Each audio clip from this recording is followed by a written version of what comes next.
হাদিসে পাক, উভয়ের সমন্বয়ে আজকের এই জুমাতে যে বিষয় সম্পর্কে আমরা আলোচনা করব এবং শুনব।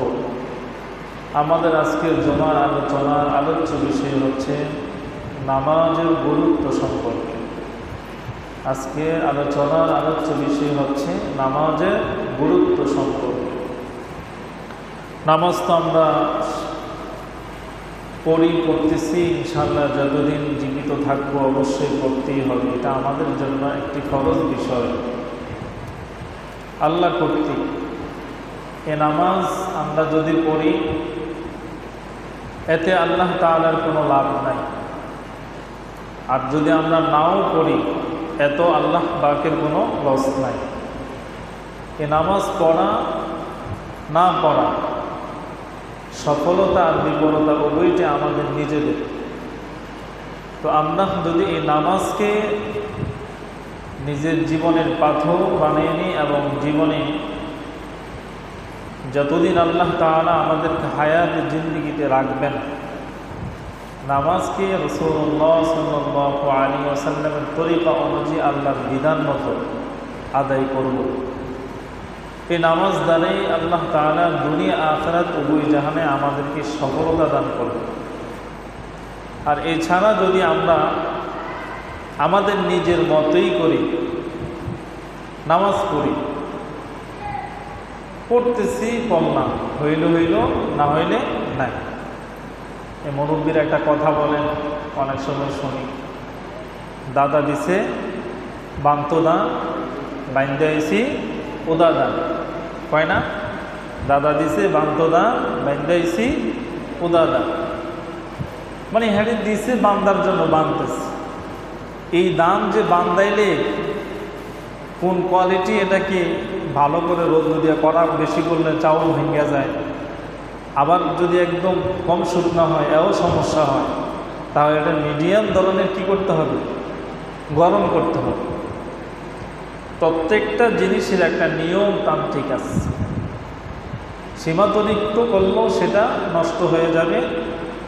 আবার দেখা গেছে যে পরিমাণ সীমিত দেওয়া আছে এর চাইতে কম হইলেও এটা কি নষ্ট হয়ে যায়। এটা ঠিক হুবহুব যেভাবে এটার ফর্মুলা দেওয়া আছে সে অনুযায়ী এটা কি করতে হবে। তো নামাজ এটা যে আমাদেরকে পড়তে হবে, এটাকে গুরুত্ব দিতে হবে। গুরুত্ব সহকারে এ নামাজ আদায় করা, নামাজের গুরুত্ব দেওয়া, এটা আমাদের জন্য অপরিহার্য একটি ফরজ বিষয়। আমার জীবনে আমি কি খাইলাম আর কি করলাম, এগুলো আল্লাহ পাক রব্বুল আলামিন আপনাকে আমাকে প্রশ্ন করবেন না। কিন্তু আল্লাহ তাআলার এই মহান বিধান, এই ফরজ, এই বিষয়টি নামাজ, এটা পড়লাম কি করলাম না, আদায় করলাম কি করলাম না, কেন করলাম না, এজন্য কিন্তু আল্লাহ সুবহানাহু ওয়া তাআলা আমাদের সৃষ্টিকর্তা, আমাদের মালিক, আমাদেরকে শেষ বিচারের দিন অবশ্যই জিজ্ঞাসাবাদ করবেন। এজন্য রাসূলুল্লাহ সাল্লাল্লাহু আলাইহি ওয়াসাল্লাম হাদিসে পাকের মাঝে বলেন, আউয়ালু মা ইউহাসাবু বিহিল আবদু ইয়াওমাল কিয়ামাতিস সালাত। কিয়ামতের দিন সর্বপ্রথম আল্লাহ তাআলা বান্দা আর বান্দির নামাজের হিসাবই নেবেন। সুবহানাল্লাহ। সর্বপ্রথম কেন তুমি খাইলা না, কেন তুমি গাড়ি কিনলা না, কেন তুমি বিমানে চললা না, কেন তুমি ভালো খাবার সংগ্রহ করলা না, কেন তুমি দুনিয়াতে ভালোভাবে চললা না, এটা আল্লাহ জিজ্ঞাসা করবেন না। আল্লাহ জিজ্ঞাসা করবেন, আমি যে আমার ইবাদত করার জন্য তোমারে বানাইছিলাম, দুনিয়ার তোমার সকল কাজই তো তুমি করছো, সব কাজ করার সময় তোমার হয়েছে, কিন্তু 5 ওয়াক্ত নামাজ দিনে 5 বার আমার ঘরে গিয়ে আদায় করার মতো সময় সুযোগ কি তোমার হয় নাই? সেদিন আমি আল্লাহ সুবহানাহু ওয়া তাআলার সামনে দাঁড়ায়া কি জবাব দিব? এই প্রশ্নের উত্তর আমাদের কারো কাছে আছে?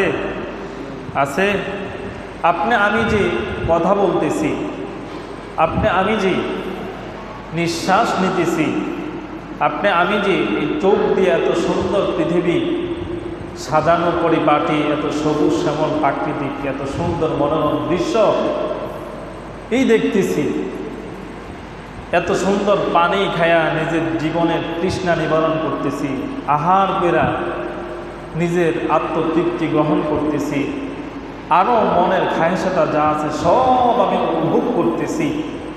এগুলো সব কিছু দেওয়ার মালিককে আল্লাহ। সব আল্লাহ আপনাকে আমাকে দিলেন। সব বান্দা ও বান্দি তুমি ভোগ করো, তুমি খাও, ব্যবহার করো। আমি এগুলো তোমাদের খেদমতের জন্যই তো বানাইছি। তোমরা এগুলো ভোগ করাতে, এগুলো ব্যবহার করাতে আমার বিন্দু পরিমাণ কোনো দুঃখ আফসোস নাই, কেন আমি তো বানাইছি তোমাদের জন্য। তবে এত কিছু তোমাদেরকে দেওয়ার পরে যিনি তোমাদেরকে এত কিছু দিলেন, উনি যে তোমাদের জন্য শুধুমাত্র একটা বিষয় নির্ধারণ করলেন, আমার ইবাদত করো, আমার গোলামি করো। আমি আল্লাহর এই গোলামিটা কেন করলাম? আমি আল্লাহর এই সন্তুষ্টির বিষয়টা কেন চিন্তা করলাম? তুমি তো চিন্তা করো, সন্তান যখন বড় হয়েছে, এই কথাটা বললে সন্তান আমার প্রতি নারাজ হয়ে যাবে। মেয়ে আমার বড় হয়ে গেছে, এই কথাটা বললে মেয়ে আমার বাবার প্রতি, মায়ের প্রতি অসন্তুষ্ট হয়ে যেতে পারে। আমার আত্মীয় স্বজনের সাথে এই ব্যবহারটা করলে হয়তো আমার সাথে তারা ভালো সম্পর্ক আর রাখবেন না। অবশ্যই এই কথা বলা যাবে না, এই কাজ করা যাবে না। তাহলে আমি আমার পাড়াপড়শি বলেন, আমার আত্মীয় স্বজন বলেন, আমার বিবি বলেন, আমার সন্তান বলেন, সবার সাথে সবার সম্পর্ক অটুট রাখার জন্য যা করা দরকার তা কিন্তু করার আগে খুব সুষ্ঠু সুন্দরভাবে চিন্তা ভাবনা করেই কিন্তু কাজ করি। তাহলে এত কিছু যদি দুনিয়ার মানুষের সাথে সম্পর্ক ঠিক রাখার জন্য চিন্তা করতে পারি, তো যে আল্লাহ আমাকে বানাইলেন, আমার হায়াতের মালিক, আমার মৌতের মালিক, আমার রিজিকের মালিক, আমার মান, ইজ্জত, সম্মান, ক্ষমতা, প্রভাব, প্রতিপত্তি সব কিছুর মালিক, সে আল্লাহ কোন কাজটা করলে অসন্তুষ্ট হবেন, এটা কি একবারও আমার ভেবেচিন্তে করা প্রয়োজন বোধ কি আমার মনে হয় নাই? কোন কাজ করলে উনি সন্তুষ্ট হবেন, ওই কাজটা খুঁজে খুঁজে বের করে করার মতো আজও পর্যন্ত বিন্দু পরিমাণ আমার কি চিন্তা করার সময় এখনো পর্যন্ত হয় নাই, আর হবে কবে? আর আমাদের হবে কবে? এজন্য আল্লাহ তাআলা বলেন, বান্দা, ইয়া আইয়ুহাল ইনসান, হে মানুষ সকল, মা গররাকা বিরব্বিকাল কারীম, তোমার দয়াময় রব আল্লাহ সম্পর্কে তোমাকে কে ধোঁকা দিয়েছে, কে তোমাকে বিভ্রান্ত করেছে, কে তোমার দয়াময় মালিক থেকে তোমাকে অনেক দূরে সরিয়ে নিয়েছে? একবারও কি তোমার চিন্তা হয় না? তোমার যদি আপন থাকে একজনই, তিনি হলেন তোমার আমার সৃষ্টিকর্তা আল্লাহ, যিনি দুনিয়াতেও তোমার আপন, পরকালেও তিনি আপন। সব জায়গায় যিনি আছেন, ছিলেন, থাকবেন, তিনি আর কেউ না, তিনি হলেন তোমার আমার সৃষ্টিকর্তা আল্লাহ। সে আল্লাহ কি যদি ভুলে যায়, তাহলে আমার জীবনের সফলতা আর কিভাবে আসতে পারে? আমি সফলতা কিভাবে আশা করতে পারি? যিনি আমার এই জীবনের সফলতা দিবেন, যিনি আমাকে বিজয় দিবেন, যিনি আমার ব্যর্থতাগুলো দূর করবেন, আমার মনের আশাগুলো পূরণ করবেন, আমাকে সন্তুষ্ট করবেন, আমার সবচেয়ে বড় আশা আকাঙ্ক্ষা পরকাল আল্লাহ তাআলার জান্নাত, ওই বাসিন্দা হওয়া, ওই মনোবাঞ্ছা আপনার আমার পূরণ করা, এটা যদি সে রবকে রাজি খুশি না রাখি আর না করি, তাহলে কিভাবে ওনার জান্নাতে আমি যেতে পারব? সাধারণত দুনিয়ার আত্মীয় স্বজন যাদের সাথে ভালো সম্পর্ক আছে, তাদের বাড়িতেই কিন্তু বেশিরভাগ যাওয়া হয়, তাদের সাথেই কিন্তু বেশিরভাগ কথা হয়, তাদের সাথেই বেশিরভাগ দুঃখ শেয়ার করা হয়, তাদের সাথে আদান প্রদান করা হয়। আর যাদের সাথে ভালো সম্পর্ক নাই, তাদের সাথে কথাবার্তাও নাই, যাওয়া আসাও নাই, কোনো খোঁজখবরও নাই। তুমি যদি দুনিয়ার একটা মানুষের সাথে ভালো সম্পর্ক রাখতে পারে, সব কিছু তার সাথে শেয়ার করা তোমার সম্ভব হয়, তার দ্বারা সব কিছু করা তোমার সহজ হয়। তুমি যদি তোমার সম্পর্কটা তোমার সৃষ্টিকর্তা মালিকের সাথে এমন গভীর করে নিতে পারো যে তুমি যখন যাই বলবা সে মালিক তাই শুনবে, তুমি যাই চাইবা তোমার মালিক তোমাকে তাই দিবে, সেই মালিক দেওয়ার জন্য অপেক্ষায় আছেন। কিন্তু আমি আর আপনি সে মালিকের সাথে সেই ধরনের সম্পর্ক আজও পর্যন্ত সুন্দরভাবে গড়ে নিতে পারি নাই। এটা হলো আপনার আমার জীবনের সবচেয়ে চরম এবং পরম ব্যর্থতা। আমি সব চিনলাম, আমি সব বুঝলাম, কিন্তু আমি আমার সৃষ্টিকর্তা, আমার মালিক আল্লাহ, যিনি আমার আপন, এই জাহানে ওই জাহানে দুনিয়া আখেরাতে যিনি পুরা বাদশাহের মালিক, সে আল্লাহকেই চিনলাম না। আমার চাইতে বড় বোকা, আমার চাইতে বড় নির্বোধ আর কে হতে পারে? কে হতে পারে? আমি কি বুদ্ধিমান? কখনই আমি বুদ্ধিমান হতে পারি না। যে তার মালিক চেনে না, সে যত বড় বাহাদুরই হোক, সে যত বড় ধনট্টশালী হোক, সে যত বড় পালোয়ানই হোক, তার এই ক্ষমতা, এই পালোয়ানগিরি তুচ্ছ। কেন? সে তার মালিককেই চেনে না। এজন্য আপনাদের হাতে পায়ে ধরে বলি, মালিক একজন, তিনি কে? আল্লাহ। সেই মালিককে কখনোই ভোলা যাবে না, সেই মালিককে কখনোই নারাজ অসন্তুষ্ট করা যাবে না। আমার মালিক যে কাজে রাজি, ওই কাজ আমি অবশ্যই করব। আর যে কাজে আমার মালিক অসন্তুষ্ট, আমার এই জীবন যেতে পারে, কিন্তু সেই কাজ আমি কখনোই করতে রাজি হব না। এক কথাই, আমি জীবন দিব, আমি আমার ঈমান দিব না। আমি আমার জীবন দিব, কিন্তু আমার ঈমান দিব না। তার কারণ আমার জীবনের চাইতে দামি সম্পদ হচ্ছে আমার ঈমান। আমার মূল্য তো আছে আমার ঈমানের কারণে। আমার মূল্য নাই আমার ঈমান যদি না থাকে, তাহলে আমার এই ঈমানের কারণে, ঈমানটা কার উপরে? আল্লাহর উপরে। ঈমানটা কার উপরে? আল্লাহর হাবিব আমাদের নবীর উপরে। ঈমানটা কার উপরে? আল্লাহর নাজিলকৃত কোরআনের উপরে। ঈমানটা কিসের উপর? দুনিয়া আখিরাত, ভালো মন্দ, তাকদীর, এই বিষয়গুলোর উপর।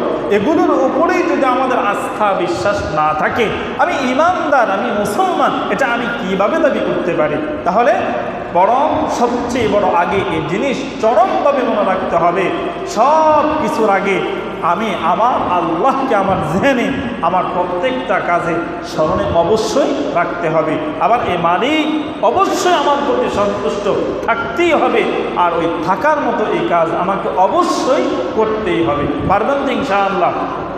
তাহলে মালিককে রাজি খুশি করার জন্য, মালিককে আমার পক্ষে রাখার জন্য সবচেয়ে বড় একটি কাজ, মালিকের পছন্দনীয় নির্বাচিত, সেটি হচ্ছে নামাজ। সেটা কি? এ নামাজ। এ নামাজের কথাই সূরাতুল মাইদা 2 নম্বর আয়াতে আল্লাহ তাআলা বলেন, ইন্নাস সালাতা তানহা, নিশ্চয়ই নামাজ, নিশ্চয়ই নামাজ দূর করে আনিল ফাহশা, মন্দ কাজ থেকে। কি কাজ থেকে? মন্দ কাজ। মন্দ কাজ বলতে আমরা কি বুঝি?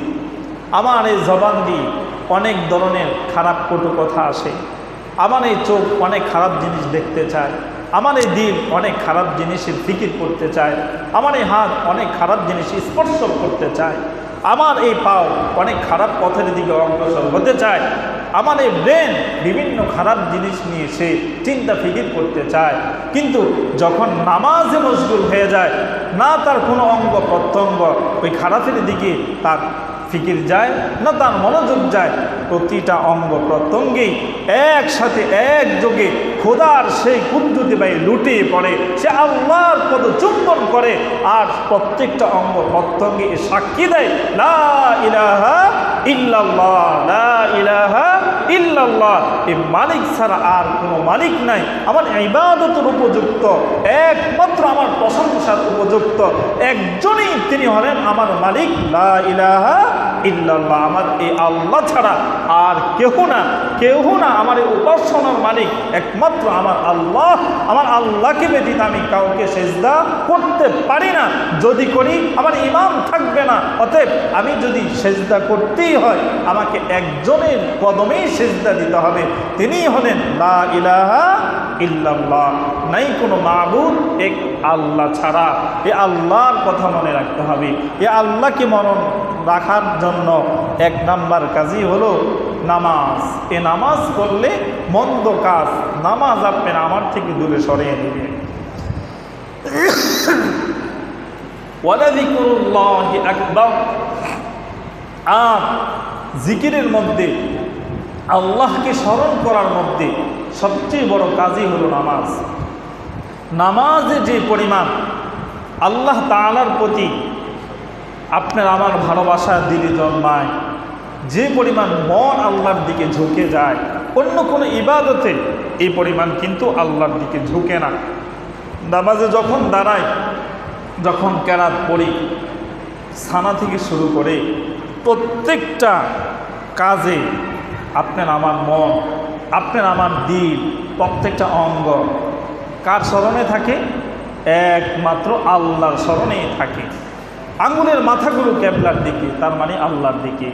আমার জবানে যা আমি পড়তেছি আমার রবের প্রশংসা, আমি রুকুতে গিয়ে যা বলতেছি তা আমার রবের প্রশংসা, সেজদে গিয়ে আমি যা বলতেছি আমার রবের প্রশংসা, আমি বৈঠকে পড়ে যা বলতেছি তাও আমার রবের প্রশংসা, সব রবের প্রশংসায় ভরা। আর প্রত্যেকটা অঙ্গ প্রত্যঙ্গ আমার রবের মুখাপেক্ষিতে আছে। আর এই মুহূর্তে বান্দার দিলে একমাত্র আল্লাহরই প্রেম ভালোবাসা থাকে। এর চাইতে শ্রেষ্ঠ আল্লাহর জিকির, আল্লাহর ফিকির, বান্দার দিলে ভালোবাসা রাখার মতো, থাকার মতো আর ভিন্ন কিছু নাই। এই জন্যই বলা হয়েছে ইবাদতের মাঝে শ্রেষ্ঠ ইবাদতই হচ্ছে নামাজ। এই নামাজের মাধ্যমে আল্লাহ তাআলার সাথে সবচেয়ে বড় বন্ধুত্ব করা যায়, আল্লাহর সাথে সবচেয়ে বড় সম্পর্ক গভীর করা যায়। এই নামাজের মাধ্যমে নিজের সবচেয়ে চাওয়া পাওয়া সব কিছু আল্লাহর পক্ষ থেকে আদায় করা যায়। হযরত শাহজালাল ইয়ামানী রহমতুল্লাহি আলাইহি, যিনি বাংলাদেশে ইসলাম প্রচার করেছিলেন, ইসলামের দাওয়াত নিয়ে এসেছিলেন, জায়নামাজ সেই সমুদ্রের পানির উপর বিছিয়ে দিয়েছিলেন। সেই জায়নামাজের উপরেই ভর করে আল্লাহ তাআলা এই জমিনে ওনাকে পাঠিয়েছিলেন। ওই জায়নামাজ এখনও আছে, কিন্তু ওই জায়নামাজের উপরে ইবাদত করার মতো ব্যক্তি এখন নাই। জায়নামাজ পানিতে ভাসাইতে পারবেন, কিন্তু আপনি উঠলে জায়নামাজ আর ভাসমান থাকবে না, মাটি পানির নিচে চলে যাবে। কেন? আসলে এটা জায়নামাজের কোনো কেরামতি ছিল না। এটা এই যে জায়নামাজের উপর যে ব্যক্তিটা বসেছিল তার সাথে তার উপরওয়ালা মালিকের গভীর সম্পর্ক ছিল। সে যা বলতো মালিক তার কথা মতো তাই তাকে দিত। কেন? মালিক তাকে ভালোবাসত, সেও মালিককে ভালোবাসত। এজন্য যার সাথে যার সম্পর্ক তার সাথেই তো তার কথোপকথন সবচেয়ে বেশি হয়। এজন্য আমাদের এই দিলে আল্লাহর প্রেম ভালোবাসা যদি বেশি থাকে, নামাজের মধ্যে সবচেয়ে গভীর সম্পর্ক আল্লাহর সাথে হবে, আর সবচেয়ে বেশি কথা আল্লাহর সাথেই হবে, আর সবচেয়ে বড় চাওয়া আল্লাহর কাছেই হবে, আর সবচেয়ে বড় পাওয়া আমারই হবে। এজন্য আমার নামাজটা যাতে এমন নামাজ হয় যে নামাজের মাধ্যমে নবী, আউলিয়া, গাউস, কুতুব, আবদার যারাই আল্লাহওয়ালা ছিলেন প্রত্যেকেই নামাজের মাধ্যমে আল্লাহর সাথে সবচেয়ে বড় সম্পর্ক গড়ে তুলেছিলেন। আপনি আমিও আসুন সেইভাবে নামাজ পড়ি, সেইভাবে আল্লাহর সাথে সম্পর্ক গড়ে তুলি, সেইভাবে আপনি আমার চাওয়া পাওয়াগুলা আল্লাহর পক্ষ থেকে আদায় করে পারবেন না ইনশাআল্লাহ? ইনশাআল্লাহ। এজন্য এক নম্বর, নামাজ যদি পড়ি, নামাজ আপনাকে আমাকে সকল মন্দ কাজ থেকে হেফাজত করবে। হুজুর পড়ি তো থাকতে পারে না, না, আপনি যত বড় জঘন্যতম পাপ করেন, যত বড় জঘন্যতম পাপী হন, নামাজ কখনোই আপনি ছাড়বেন না, কখনোই নামাজ ছাড়বেন না। কেন? এই নামাজ পড়তে পড়তে পড়তে একদিন দেখবেন আপনার দিলে এই নামাজই এমন এক হেদায়েতের আলো আল্লাহর পক্ষ থেকে চলে আসবে, নামাজ আপনাকে সকল অন্যায় থেকে হেফাজত করে ফেলবে। এজন্য আমি যত বড় অন্যায়কারী হই আর যত বড় কঠিন পাপিষ্টি হই, নামাজ কখনোই আমি ছাড়ব না। এই পাক্কা আলাদা করতে হবে। কেন? এই নামাজ আমাকে অবশ্যই সকল খারাপ থেকে হেফাজত করবে। এটা আপনার আমার কথা না, কার কথা? জোরে বলেন, কার কথা? আল্লাহ পাকের কথা। আল্লাহর কথা সত্য না মিথ্যা? খৈরুল কালামি কালামুল্লাহ, আল্লাহর কথার চাইতে চরম সত্য এবং শ্রেষ্ঠ কথা আর কার হতে পারে? অতএব আল্লাহর কথা চরম সত্য কথা। আমাদের কথা হয়তো ওয়াদা ভঙ্গ হতে পারে, কিন্তু ইন্নাল্লাহা লা ইউখলিফুল মিআদ, আল্লাহর ওয়াদা কখনোই কোনো সময় ভঙ্গ হয় নাই, হবেও নাই ইনশাআল্লাহ। অতএব যে আল্লাহ এ ওয়াদা দিয়েছেন, এ ওয়াদা পূরণ হবেই হবে। এজন্য আল্লাহ রাসূল সাল্লাল্লাহু আলাইহি ওয়াসাল্লাম 1073 নম্বর হাদিস শরীফের মাঝে এক অন্ধ সাহাবীর একটা ঘটনা উল্লেখ করছেন। কি? লাইসানি তাআতি ইয়াকুদুনি ইলাল মসজিদ, আমার এমন কেউ নেই যাকে ধরে ধরে আমি মসজিদে আসতে পারি। আল্লাহ রসুল সাল্লাল্লাহু আলাইহি সাল্লামের কাছে একদিন এক অন্ধ সাহাবা আরজ করলেন, ইয়া রাসূলুল্লাহ, ইয়া হাবিব আল্লাহ, ওগো আল্লাহর নবী, আমি একজন অন্ধ ব্যক্তি, আপনার একজন অন্ধ সাহাবী। আমি যে মসজিদে আসব, আমার এই চোখের সেই দৃষ্টি নাই, এবং কাউকে যে আমার সহচর বানাইয়া তাকে ধরে ধরে আসব এমন ব্যক্তিও আমার কেউ নাই। এখন আমি কি করতে পারি? আমি কি বাসা বাড়িতে নামাজ পড়তে পারি? ফাআখাসালাহু, আল্লাহর হাবিব সাল্লাল্লাহু আলাইহি ওয়াসাল্লাম বলেন, হ্যাঁ, তোমার জন্য অনুমতি আছে, তুমি বাসা বাড়িতে নামাজ পড়ো। সে যখন রওনা দিল, ফালাম্মা আল্লাহ, তখন আল্লাহ রসুল সাল্লাল্লাহু আলাইহি ওয়াসাল্লাম তাকে ডাকলেন আর বললেন, হাল তাসতামিউ আযান, হে আল্লাহর বান্দা, যখন আজান দেওয়া হয় তুমি কি তোমার কানে সেই আজানের বাণী শুনতে পাও? না, হ্যাঁ ইয়া রাসূলুল্লাহ, যখন আজান দেওয়া হয় আমি তো আজান শুনতে পাই। ফাজিব, তাহলে অবশ্যই তোমাকে মসজিদে এসে নামাজ পড়তে হবে। সুবহানাল্লাহ, একজন অন্ধ সাহাবী, চোখে দেখে না, কাউকে সহচর বানিয়ে মসজিদে আসার মতো কেউ তার নাই, কিন্তু আজানের শব্দ যখন তার কানে যায় আল্লাহ রাসূল বললেন, ফাজিব, অবশ্যই তোমাকে মসজিদে এসে নামাজ পড়তে হবে। আমরা এখানে যারা আছি বলুন তো, আমরা একজনে কেউ অন্ধ এখানে? অথবা আমাদের হাঁটতে চলতে ফিরতে কোনো সমস্যা আছে? না চোখের সমস্যা আছে, না পায়ের সমস্যা আছে, না শ্রবণ শক্তির সমস্যা আছে, কোনোটিই তো আমাদের সমস্যা নাই। সম্পূর্ণ সুস্থ অঙ্গ প্রত্যঙ্গের অধিকারী সে আল্লাহ আমাদেরকে এত বড় নিয়ামত দান করছেন। এগুলো পাওয়ার পরেও যদি সে আল্লাহর সবচেয়ে বড় ইবাদতের কাজে এগুলো ব্যবহার না করা হয়, এর চাইতে বড় নাফরমানি, এর চাইতে বড় গাদ্দারি, এর চাইতে বড় অবাধ্যতা আর কি হতে পারে? আমি বলবো না, আপনারাই বলেন, আপনারাই বলেন, এর চাইতে বড় আল্লাহর নাফরমানি আর কি হতে পারে? একটু চোখটা খুলে দেখেন, বিভিন্ন শহরে অলিতে গলিতে রাস্তাঘাটে বিভিন্ন জায়গায় গেলে আমরা দেখি একটা মানুষের চোখ নাই, হাত নাই, কান নাই, পাও নাই। আরে কি একটা মানুষ নিজেই চলতে পারে না, নিজের কোনো কাজ সে নিজে আঞ্জাম দিতে পারে না, সে তার পরিবারের কি কাজ করবে, সন্তানাদের কি কাজ করবে, কারো কোনো উপকারে সে আসবে না, সে তো নিজের কোনো কাজে নিজে করতে পারে না। এমন বিকলাঙ্গ অনেক মানুষকে আল্লাহ বানাইছেন কি বানান নাই? কথা বলেন, বানাইছেন কি বানান নাই? তো আল্লাহ পাক যদি চাইতেন, আপনি কি আমাকেও তো দুইটা চক্ষু না দিতে পারতেন? পারতেন না? পারতেন না? দুইটা চক্ষু না দিয়ে অন্ধ বানাইতে পারতেন, একটা চক্ষু কানা করে দিতে আরেকটা চক্ষু ভালো রাখতে পারতেন। আপনি শ্রবণ শক্তি নাও দিয়ে আপনাকে বয়রা বানিয়ে রাখতে পারতেন, দুইটা হাত না দিয়ে হাত ছাড়া আপনাকে আমাকে বানাইতে পারতেন, দুইটা পাও না দিয়ে ল্যাংড়া আতুর আপনাকে বানাইতে পারতেন। আপনার আমার এইভাবে পাও না দিয়ে পেটের ভিতর দিয়ে পাও বাহির করতে পারতেন, পিঠের পিছন দিয়ে একটা হাত বাহির করতে পারতেন, এইভাবে চেহারাটা সামনের দিকে না দিয়ে পিছনে ঘাটটা মটকায়া এইভাবেও দিতে পারতেন। কত বড় দয়া, কত বড় ভালোবাসা, আল্লাহর কত বড় মেহেরবানি থাকতে পারে। এত সুন্দর অবয়ব আকৃতি আপনাকে আমাকে বড় দয়া আর মায়ার সাথে দিয়েছেন। এটা যদি একবার চিন্তা করি, সেই রবের শুকরিয়া আদায়ের জন্য কিয়ামত পর্যন্ত যদি আপনার আমার জীবনকে দীর্ঘায়িত করা হয়, সেজদা করতে করতে আমার জীবন শেষ হবে, এ রবের সুস্থ এই অঙ্গ প্রত্যঙ্গের নিয়ামতের শুকরিয়া কখনো কি আদায় করা সম্ভব হবে? কখনোই সম্ভব হবে না। তাহলে আজকে ফ্যান চলে, বিদ্যুতের সংযোগ আছে, চোখে কিছু দেখি, বিদ্যুতের সংযোগ আছে, কথা বলি মাইক দিয়া আওয়াজের জন্য বিদ্যুতের সংযোগ আছে। একবারও কি চিন্তা করছেন আপনি আমি যে কথা বলি, এই সাউন্ড, এই সিস্টেমের বিল এটা কিভাবে চলে? আমরা কি বিল দেই? কথা যে বলি এটার বিল দেই, চোখে যে দেখি এটার বিল দেই? কোনো বিদ্যুতের সংযোগ আছে? কিছুই তো নাই। হাঁটতেছি, গাড়ি চালাইতেছি, তেল লাগে, ব্যাটারি লাগে, মোবিল লাগে, অক্টেন লাগে, পেট্রোল লাগে, আরও কত কিছু। কিন্তু এই দুই চরম দিয়ে হাঁটতেছি, আজ জীবনের 180, 70, 20, 40 বছর পার করছি, আজও পর্যন্ত বলতে পারবেন এটার মধ্যে একবার গিরিজ লাগাইছেন? এই মেয়ে কথা কন না কেন, দিছেন গিরিজ একবারও? তাহলে এই গিরিজ দেয় কে? এটা দেয় কে? এটাকে সচল রাখার মতো ক্ষমতা কার হাতে?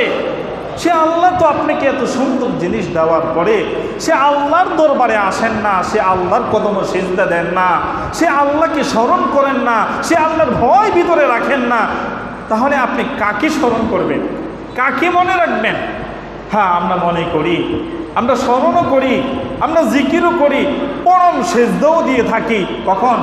যখন চরম বিপদে পড়ি, তখন বলি, মাবুদ আমার আর কোনো দরজা নাই, আমি জানি তুমি আমার একমাত্র মালিক আছে, আর উপায় নেই, উপায় নেই রে, আর কোনো দরজা নাই। তখন আমরা আল্লাহর কাছে আইসা ওই সময় যা করা দরকার, যদি বলা হয় জীবনের সব কিছু দিয়া আরশে মহল্লা পর্যন্ত যাওয়া, তাও চেষ্টা করব। কেন? মুক্তি আমার দরকার, ঠিক না? আবার যখন বিপদ সরে যায়, শেষ শেষ। তাহলে আমার কি জীবনে একবারই বিপদ আসবে, আর কি আসবে না? এই জন্য আপনাদের কাছে অনুরোধ, একজন অন্ধ সাহাবী যদি আজান শোনার পরে মসজিদে এসে তার নামাজ পড়ার জন্য আবশ্যক হতে পারে, আপনি আমি এত সুস্থ সবল হওয়া সত্ত্বেও যদি মসজিদে না আসি, আপনার আমার কত বড় জঘন্যতম পাপ হতে পারে। আল্লাহর হাবিব সাল্লাল্লাহু আলাইহি ওয়াসাল্লাম একদিন সাহাবায়ে কেরামকে বললেন, হে আমার সাহাবীরা, একত্র হও, আমার এখন মনে চায় যারা আল্লাহর এই ঘর মসজিদে নামাজ পড়তে আসে নাই, তোমরা কতগুলো লাঠি জমা করো, আমি নিজ হাত দিয়ে তাদের সেই বাসা বাড়িতে আগুন জ্বালিয়ে দিই। যদি ওই ঘরে কোনো নারী এবং দুধের শিশু বাচ্চা না থাকতো, আমি নবী সেই ঘরে আগুন লাগিয়ে দিতাম। কেন? যে ঘরে প্রাপ্তবয়স্ক লোক আছে কিন্তু আল্লাহর কুদরতে পায়ে সেজদা দেয় না, এমন নাফরমানে এই জমিনে জীবিত থাকা কোনো দরকার নেই, কোনো দরকার নেই। নাউযুবিল্লাহ। আল্লাহর নবী বলছেন সাহাবায়ে কেরামকে, আমার মনে চায় যদি ওই ঘরে নারী এবং শিশু না থাকতো, আমি নবী আগুন লাগিয়ে দিতাম, আমি নবী আগুন লাগিয়ে দিতাম। একবারও কি একটু ভয় হয় না? যে নবী আপনার আমার জন্য 63 বছর জিন্দিগি এ দুনিয়াতে কাঁদছেন, এখনও রওজাতে শুইয়া ইয়া উম্মতি বলে কাঁদেন। কিতাবে আসছে রাসূলুল্লাহ সাল্লাল্লাহু আলাইহি ওয়াসাল্লাম যেদিন মানুষকে পুনরায় জীবিত করা হবে, সর্বপ্রথম আপনার আমার নবীকে জীবিত করা হবে। রাসূল তো রওজা আধারে জীবিতই আছেন, কিন্তু দুনিয়াতে সর্বপ্রথম ওনাকে উঠানো হবে। এক ফেরেশতা আরেক ফেরেশতাকে বলে, তুমি বলো, তুমি বলো। সাহস করে না আল্লাহর নবীকে কে ডাক দিবে।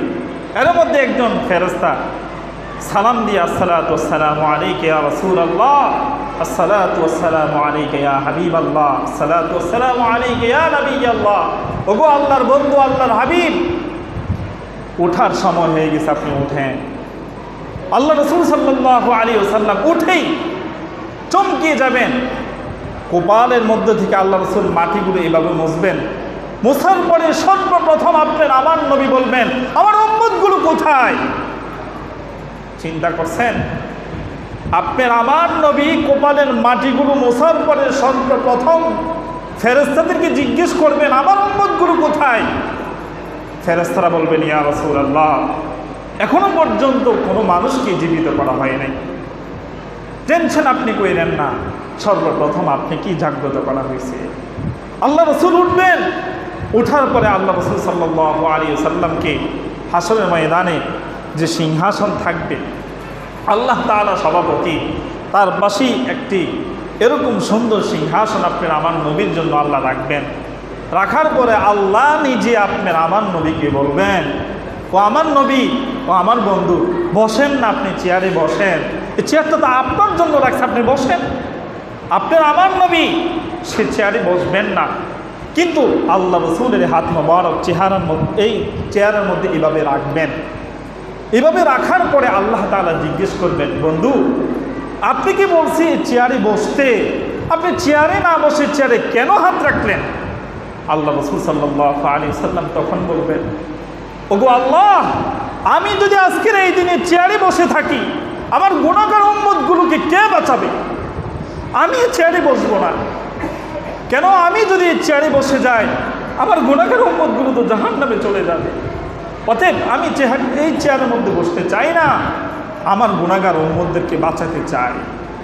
আল্লাহর পাশে একটা আরশ, একটা কুরসি, এত সম্মানের অধিকারী আমরা, তার উম্মত, তিনি আমাদের নবী, যিনি দুনিয়াতে আমাদের জন্য কান্না করছেন, এখনো সে রওজাতে কান্না করেন, হাসরের ময়দানও তিনি আমাদের জন্যই কান্না করবেন। সেই নবী জীবনে কোনোদিন নামাজ ছাড়েন নাই। যেদিন রসুল দুনিয়া থেকে বিদায় নেবেন, এর আগেও আল্লাহ রসুল দুইজন সাহাবীর কাঁধের উপর ভর করে করে পাগুলো মাটির মধ্যে হেসরাইয়া হেসরাইয়া মসজিদে এসে আল্লাহ রসুল নামাজ আদায় করছেন।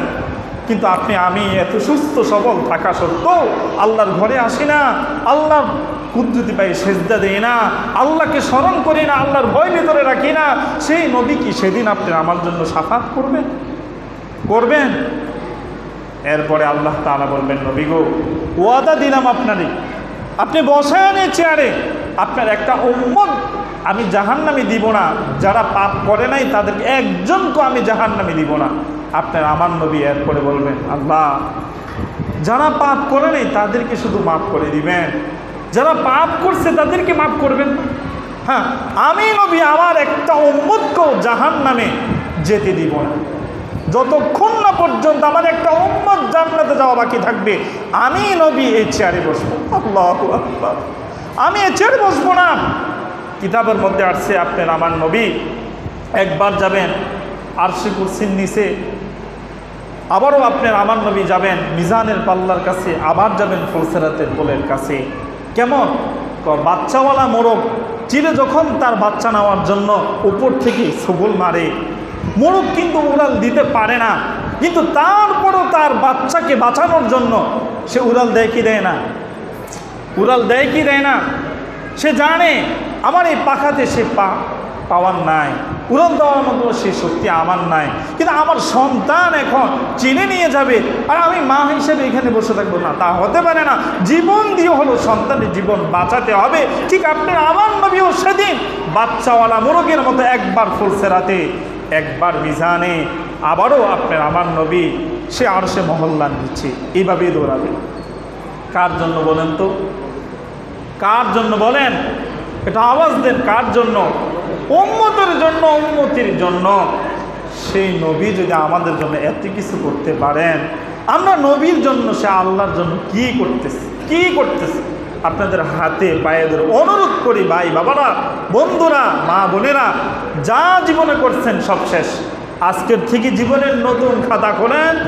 আল্লাহ তাআলা যাতে নতুনভাবে নতুন জীবন সুন্দরভাবে আল্লাহ এবং তার রসুলের বিধান এবং তরিকা মতে সুন্দরভাবে সাজায়া আখিরাতের একজন সুন্দর জান্নাতের মেহমান হিসাবে পৃথিবী থেকে কালিমা পড়ে হাসতে হাসতে আমার মওত হয়, আল্লাহ সকলকে সে মওত কবুল করে বলেন আমিন। ওয়া আখির দাওয়ানা আলহামদুলিল্লাহি রাব্বিল